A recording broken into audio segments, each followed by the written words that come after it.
विधानसभा चुनाव की सरगर्मी के बीच पूर्व केंद्रीय मंत्री सलमान खुर्शीद झारखंड विधानसभा पहुंचे। निर्दलीय प्रत्याशी प्रमिल नाथवानी के मामले में हो रही सुनवाई में सलमान खुर्शीद शामिल होना चाहते थे, लेकिन उन्हें नहीं जाने दिया गया। कहा गया कि सलमान खुर्शीद समय से नहीं पहुंचे, सुनवाई पूरी हो गई, इसलिए उन्हें बहस में शामिल नहीं होने दिया गया। इससे नाराज कांग्रेस के मंत्रियों ने विरोध किया। दूसरी ओर कांग्रेस पार्टी के अधिवक्ता सुरेंद्र चौहान ने मजबूती से अपना पक्ष रखा। भाजपा कैसे घुस गए लोग अंदर? नहीं, आप रोक रहे थे हमारे मंत्री को। हमारा इतना सीनियर आप हमारे मंत्री को रोक रहे थे, संसदीय कार्य मंत्री को। चलिए सांसद रहा, मंत्री रहा, वकील है इतना बड़ा देश का, उसको रोक दिया आप लोग। सलमान खुर्शीद क्यों नहीं अंदर जा? ये अंदर जा रहा, हमारा वकील वहीं बैठा है। यहाँ विधानसभा के चपरासियों हम लोग लेके 500 रुपए बांटे हैं। सलमान खुर्शीद हियरिंग में शामिल हो पाए? नहीं हो पाए, नहीं बैठा दिया इनको यहाँ। उसके बाद भाजपा के वकील को अंदर बुला के सुना जाए। डेमोक्रेसी है क्या? उसके बाद भाजपा वकील जा रहा है, भाजपा का भाजपा क्या है? भाजपा यहाँ हमारे लॉयर को नहीं मिलने देगा।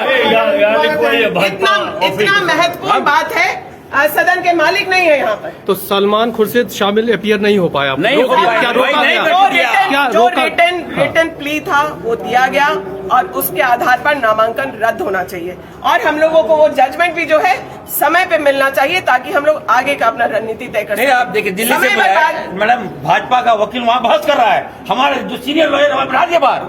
ये कैसा तरीका है ये लोग का? और एफिडेविट एक्स्ट्रा एफिडेविट ले लिया लोग से, ये हम लोग कतई नहीं मानेंगे, हम बता दे रहे हैं। मैं यहाँ आया था, हमारे विद्वान अधिवक्ता चौहान साहब यहाँ पर मौजूद हैं, जो सुबह 11 बजे से जूझ रहे थे, बहस कर रहे थे। जो कल गतिविधियाँ यहाँ थी उनका जवाब देने का प्रयास कर रहे थे और बता रहे थे कि हमारा केस कितना मजबूत है। और इन्होंने पहले से ये भी संकेत दे दिए थे कि हमारा जहाज़ हमको लेकर यहाँ पहुँचेगा तो 1 बजे से पहले हम यहाँ पहुँच जाएंगे। और इन्होंने प्रयास किया कि 1 बजे तक मामले को खींचें, लेकिन 1 बजे तक हम यहाँ पहुँच गए, कौन पर पहुँच गए, 12:30 बजे पहुँच गए, लेकिन उस समय तक केस को क्लोज कर दिया गया था और ये कहा गया कि अब हम एक दफ़ा हम आपकी बात सुन चुके हैं, अब हम और कितना सुनेंगे, उसको क्लोज कर दिया गया। नाथवानी जी परिमल जी हैं, इनका जो असली नाम है वो नाथवानी परिमल नहीं, परिमल नाथवानी है। और साथ ही इन्होंने जो अपने एफिडेविट में इतनी। चलिए तने खंडेलवाल हमारे साथ लाइव जुड़ रहे हैं इसी खबर पर। तने, जिस तरह से आज हंगामा हुआ है, सलमान खुर्शीद को नहीं जाने दिया गया, मंत्री दीपिका पांडे सिंह और इरफान अंसारी ने जमकर वहां पर हंगामा किया, कई गंभीर आरोप भी लगाए। आप वहां मौजूद थे, आपने भी जाहिर तौर पर इस बात को पकड़ा होगा। दीपिका पांडे सिंह कितना बड़ा आरोप उन्होंने लगा दिया और जो महागठबंधन एक है और दोनों उम्मीदवार जीतेंगे, इन तमाम दावों की पोल वहां खुलती नजर आ गई। कहीं ना कहीं एक नाराजगी वहां पर देखने को मिली दीपिका पांडे सिंह की। उन्होंने साफ शब्दों में कहा कि इतना बड़ा दिन है और आज जो मालिक है विधानसभा के वो यहां मौजूद नहीं, उन्हें यहां पर होना चाहिए था। तो तमाम तरह की चीजें इस राज्यसभा चुनाव में देखने को मिल रही है।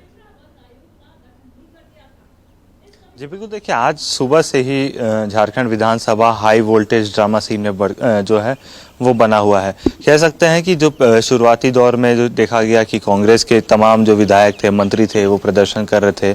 उसके बाद जब विधानसभा के अंदर गए वहाँ भी तमाम चीज़ें हुई, लेकिन जो सबसे बड़ी बात निकल के सामने आई कि मंत्री दीपिका पांडे सिंह ने जो मार्शल को लेकर चाहे जो विधानसभा कर्मियों को पर जो आरोप लगाया है वो बेहद गंभीर है। क्योंकि विधानसभा के कर्मियों को जो है ऊपर से आदेश आता है कि किस प्रकार से कामकाज करना है, चुनावी जो प्रक्रिया है उसमें कैसे कामकाज करना है। अब उस पर जब सवाल खड़े कर रहे हैं, वो भी राज्य की मंत्री है दीपिका पांडे सिंह, राज्य के मंत्री है इरफान अंसारी, जब व्यवस्थाओं पर सवाल खड़े कर रहे हैं तो अपने आप में ये चीज़ें जो है सवाल निशान खड़ा करती है। खास तौर पर जो उन्होंने कहा कि इतना बड़ा दिन है और सदन के मालिक नहीं है, तो कहीं ना कहीं ये जो चर्चा है अब विधानसभा के अंदर भी जो है वो तेजी से चल रही है, विधानसभा कर्मियों में चल रही है।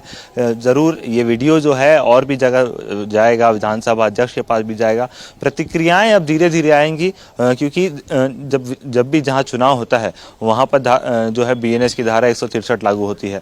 राज्यसभा चुनाव का नामांकन चल रहा है, स्क्रूटनी चल रही है, यहाँ भी 163 लागू है। और ऐसे में जब प्रदर्शन दोनों तरफ से हुआ, चाहे कांग्रेस की ओर से, बीजेपी की ओर से, और खास तौर पर रिटर्निंग ऑफिसर के चेंबर के ठीक बाहर जब इस प्रकार का हंगामा होता है तो तब जरूर अब इन चीज़ों पर क्या कानूनी प्रक्रिया होती है ये तो देखने वाली बात है। लेकिन फिलहाल जो है तमाम चीज़ों पर अब कांग्रेस फिलहाल के लिए शांत हो गई है। जब गठबंधन की एक संयुक्त प्रेस कॉन्फ्रेंस है और रिटर्निंग ऑफिसर की ओर से भी जो आधिकारिक बयान है अब से थोड़ी देर में आ जाएगा, आधिकारिक सूची जारी कर दी जाएगी और परिमल नाथवानी वैध है या उस पर क्या त्रुटि थी, उसको किस तरह से क्लियर किया गया है, इन सभी चीज़ों पर अब जो है धीरे धीरे तस्वीरें साफ होंगी। लेकिन जो सलमान खुर्शीद जो आए थे, सलमान खुर्शीद जिस समय अंदर गए उस समय तक दरवाज़ा बंद कर दिया गया था। हम भी वहाँ मौजूद थे और हमने भी सब चीज़ों को देखा परखा। सलमान खुर्शीद को आने में थोड़ी देरी हुई है, ये बात कांग्रेसी भी मान रहे थे और क्योंकि उनके जो वकील है वो पहले से वहाँ मौजूद थे। जो फॉर्म 26 की बात हो रही है कि फॉर्म 26 यानी कि एफिडेविट, शपथ पत्र दोबारा से जो है परिमल नाथवानी को भरने का मौका मिला है। इन तमाम चीज़ों पर रिटर्निंग ऑफिसर का क्या रुख है, रिटर्निंग ऑफिसर क्या इन सभी चीज़ों पर क्या अंतिम फैसला लेते हैं, वो अब से थोड़ी देर में जो है वो साफ हो चलिए जाएगा। थोड़ी देर में मामला स्पष्ट हो जाएगा। चलिए बहुत शुक्रिया आप तने आप नजर बना के रखिए। फिलहाल आपका बेहद शुक्रिया तमाम बातचीत, तमाम जानकारियों के लिए।